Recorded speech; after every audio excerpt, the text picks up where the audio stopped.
আমাদেরকে পেশা পদ্ধতিকে যাওয়ার জন্য অনুপ্রাণিত করা হয়, তার আগে বলা হয় যে তোমরা রান্না করে যাও, ঘরের কাজ কমপ্লিট করে যাও, দুটি সন্তানকে মানুষ করে যাও, লেখাপড়া করলে রাত থেকে পড়াশোনা করো, তারপরে এতগুলো সংগ্রামের ধাপ পার করে যখন আমরা সুপারিশপ্রাপ্ত হই, তারপরে যদি এই বিড়ম্বনা আসে, এটা আসলে মর্মান্তিক।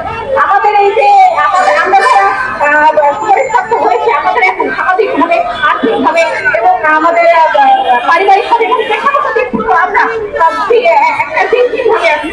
যদি আমাদের আজকে রেজাল্ট না দিত, তাহলে হয়তো আমরা পড়াশোনার পথেই থাকতাম। এই যে নতুন নতুন বিজ্ঞপ্তি আসছে, সেখানে আমরা অ্যাপ্লাই করতাম, আমরা পড়াশোনা চালিয়ে যেতাম, আমরা চেষ্টার পথে থাকতাম। আজকে আমাদের না আছে, আমরা পেশাগত আমাদের যদি জিজ্ঞেস করে আপনারা কি করেন, না আমরা বলতে পারি যে আমরা চাকরির প্রস্তুতি নিচ্ছি, না আমরা বলতে পারি যে আমরা কোথাও চাকরি করছি। এই যে আমাদের নিয়োগ করে ফেলা হয়েছে, এই এর থেকে আমরা পরিত্রাণ চাই। আমাদের যে মানহানি হচ্ছে, এর থেকে আমরা পরিত্রাণ চাই। আমরা চাই অতি সত্ত্বর আমাদেরকে গ্রেপ্তার সম্পন্ন করানো হোক, এই বিড়ম্বনা থেকে আমাদের মুক্তি দেওয়া হোক।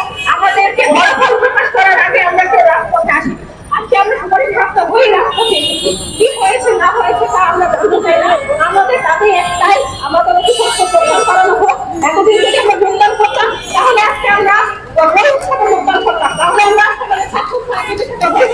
পড়াশোনার মন দিতাম। আজকে আমরা শিক্ষিকা হিসেবে সমাজে প্রতিষ্ঠিত হতাম। আজকে আমরা শিক্ষিকা হিসেবে পরিচয় দিতে পারছি না। কেন আমরা বলবো আমরা শুধুমাত্র সুপারিশপ্রাপ্ত? আমরা বলবো আমরা প্রাথমিকের শিক্ষিকা, প্রাথমিকের শিক্ষক।